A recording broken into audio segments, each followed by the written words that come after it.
আজকে আমি তোমাদের বর্ধমান বিশ্ববিদ্যালয়ে ফোর্থ সেমিস্টারের দর্শনের লাস্ট মিনিট সাজেশনটা দিয়ে দিলাম। আজকে দিলাম যেটা সেটা হচ্ছে থার্ড পেপার। দেখবে এর আগে আমি তোমাদের ফার্স্ট পেপার আপলোড করে দিয়েছি। আজকে দিলাম থার্ড পেপার, এরপর থাকছে সেকেন্ড পেপার। সেকেন্ড পেপারটা কি আছে লজিকের উপরে, ওটা আমি এরপরেই আপলোড করছি। তোমরা কমেন্টে জানাও যে তোমাদের প্রয়োজন আছে কিনা, আমি তোমাদেরকে সেই হিসাবে সেকেন্ড পেপারটা আপলোড করছি। আর দেখবে তোমাদের আমি যে লাস্ট মিনিট সাজেশন দিয়েছি শুধুমাত্র স্টার প্রশ্ন করেই। আমি প্রথম সাজেশনে অর্থাৎ তোমরা যখন থার্ড সেমিস্টার পরীক্ষা দিয়েছো তারপর ফোর্থ সেমিস্টারে এসেছো তখন কিন্তু আমি তোমাদের 2026 সাজেশন আপলোড করে দিয়েছি। তোমরা আশা করি সেগুলো পেয়েছো। যারা পাওনি সেই সাজেশনটা অবশ্যই ভালো মতো দেখবে, আর স্টার প্রশ্নগুলো একদম নখ দর্পণে দেখবে, অর্থাৎ দাড়ি কমা পর্যন্ত মিস করবে না। এতটাই আমি গুরুত্বপূর্ণ প্রশ্ন টেনে এনেছি। তোমাদের লিখতে হয় 6টা, থাকে 10টা। এই 10টা প্রশ্নের জন্য আমি 10টাই স্টার প্রশ্ন তুলে দিলাম। এই 10টা প্রশ্ন তোমরা কোনো মতেই মিস করবে না।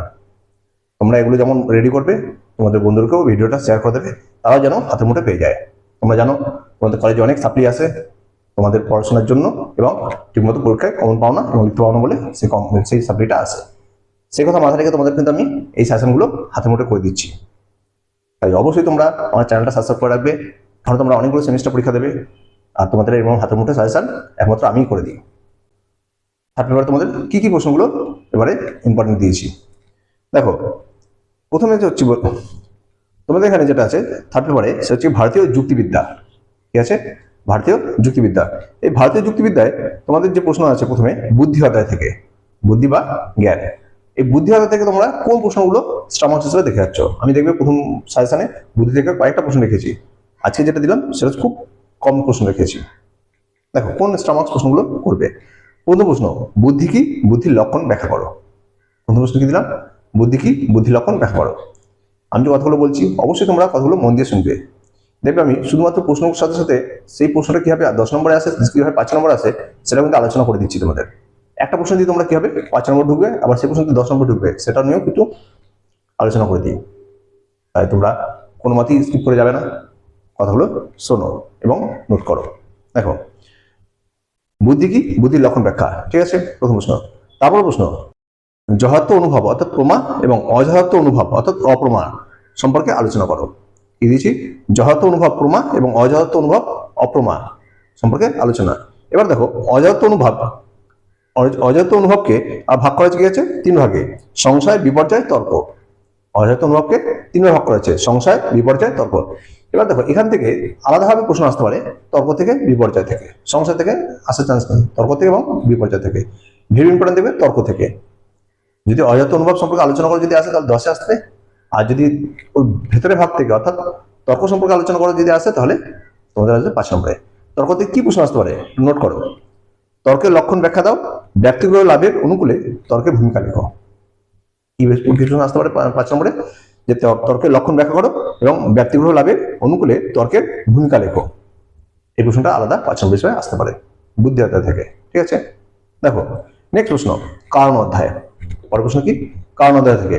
কারণ তো তোমরা কোনগুলো স্টার মার্কস হিসেবে দেখবে, কারণ কি, ত্রিবিধ কারণ আলোচনা করো, অর্থাৎ কারণের প্রকারভেদ। কারণকে 3 ভাগ করা হয়েছে, সেই 3টে কারণের সম্পর্কে আলোচনা। এবার দেখো এর সাথে যেটা দেখবে সেটা হচ্ছে কারণের লক্ষণ ব্যাখ্যা করো। তাহলে কি দেখবে, কারণ কি, ত্রিবিধ কারণ সম্পর্কে আলোচনা, আর কারণের লক্ষণ ব্যাখ্যা করো। কারণ থেকে এই প্রশ্নটা ভালো মতো করবে, এই প্রশ্নটা আসার চান্স 100%। ঠিক আছে, তারপরে দেখো পরের প্রশ্ন, কারণ থেকে দিচ্ছে একটা, অন্যথা সিদ্ধ কি, এর প্রভাবেদ আলোচনা করো এবং এর প্রয়োজনীয়তা লেখো। লিখে দিলাম, অন্যথা সিদ্ধ কি, এর প্রভাবেদ করে এর প্রয়োজনীয়তা আলোচনা করো। ঠিক আছে, তারপর দেখো প্রত্যক্ষ অধ্যায়। প্রত্যক্ষ অধ্যায় থেকে কি দিয়েছি, প্রত্যক্ষ অধ্যায় থেকে দিয়েছি সন্নিকর্ষ কি, লৌকিক ও অলৌকিক সন্নিকর্ষ সম্পর্কে আলোচনা করো। কি দিয়েছি, সন্নিকর্ষ কি, লৌকিক ও অলৌকিক সন্নিকর্ষ সম্পর্কে আলোচনা। এবার দেখো লৌকিক সন্নিকর্ষ অলৌকিক সন্নিকর্ষ সম্পর্কে আলোচনা দিয়েছি, যেটা পরীক্ষা আলাদাভাবেই আসবে। লৌকিক সন্নিকর্ষ কি, বিভিন্ন প্রকার লৌকিক সন্নিকর্ষ সম্পর্কে আলোচনা করো। লৌকিক সন্নিকর্ষ 6 প্রকার, এই 6 প্রকার লৌকিক সন্নিকর্ষ সম্পর্কে আলোচনা। আর অলৌকিক সন্নিকর্ষ কি, অলৌকিক সন্নিকর্ষ সম্পর্কে আলোচনা করো, অর্থাৎ অলৌকিক সন্নিকর্ষ 3 প্রকার, জ্ঞান লক্ষণ সন্নিকর্ষ, যোগাযোগ লক্ষণ সন্নিকর্ষ, আর হচ্ছে গিয়ে সামান্য লক্ষণ সন্নিকর্ষ। এই 3 প্রকার সন্নিকর্ষ আছে। এই 3 প্রকার সন্নিকর্ষ সম্পর্কে আলোচনা হচ্ছে গিয়ে অলৌকিক সন্নিকর্ষ। এবার দেখো জ্ঞান লক্ষণ, যোগাযোগ লক্ষণ আর হচ্ছে সামান্য লক্ষণ। এখান থেকে তোমাদের আবার আলাদাভাবে একটা পার্থক্য দিতে পারে, 3 জনের মধ্যে যে কোনো 2 জনের দিয়ে পার্থক্য দিতে পারে। যেমন ধরো সামান্য লক্ষণ জ্ঞান লক্ষণের পার্থক্য লেখো, বা জ্ঞান লক্ষণ যোগাযোগ লক্ষণের পার্থক্য লেখো।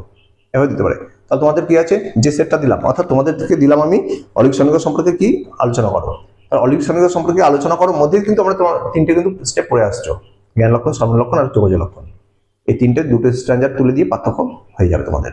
ঠিক আছে, আমি সব রকম ঘুরিয়ে ফিরিয়ে কিন্তু তোমাদেরকে রেডি করানোর চেষ্টা করছি, যেন তোমরা কোনো মতেই মিস না করো। প্রশ্ন কোন পাবেই, খালি লেখা দায়িত্ব তোমার। ঠিক আছে, তারপরে দেখো লাস্ট প্রশ্ন দিচ্ছি এখান থেকে। কি লাস্ট প্রশ্ন হচ্ছে গিয়ে সর্বিকল্প ও নির্বিকল্পক প্রত্যক্ষ সম্পর্কে আলোচনা। কি দিয়েছি, সবিকল্পক ও নির্বিকল্পক প্রত্যক্ষ সম্পর্কে আলোচনা। এবার দেখো সবিকল্পক নির্বিকল্পক যে প্রত্যক্ষ আলোচনা দিলাম, যে এই প্রশ্নটা তোমাদেরকে ঘুরিয়ে আসে যদি কিরকম দেবে দেখো, সবিকল্পক প্রত্যক্ষের লক্ষণ দাও, এটি কেন সপ্রকরণ জ্ঞান নামে পরিচিত।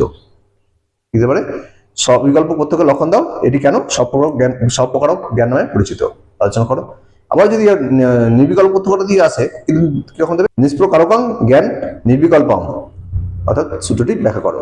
অর্থাৎ নির্বিকল্প প্রত্যক্ষের অস্তিত্ব কিভাবে প্রমাণিত হয়, অর্থাৎ সূত্রটি থেকে নির্বিকল্প অস্তিত্ব প্রত্যক্ষ কিভাবে প্রমাণিত হয় আলোচনা করো।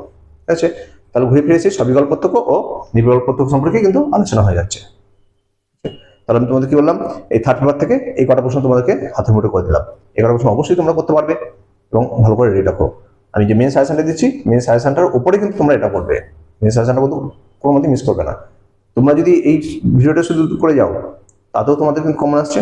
আর আগের ভিডিও আমি কি দিয়েছি সেগুলো একটু নজর রাখো, আমি কি দিয়েছি। আর তোমরা যারা এখনো চ্যানেলটি সাবস্ক্রাইব করনি, অবশ্যই সাবস্ক্রাইব করে রাখো। তোমাদের আমি হাতের মুঠে সব সাজেশন দিয়ে দিচ্ছি।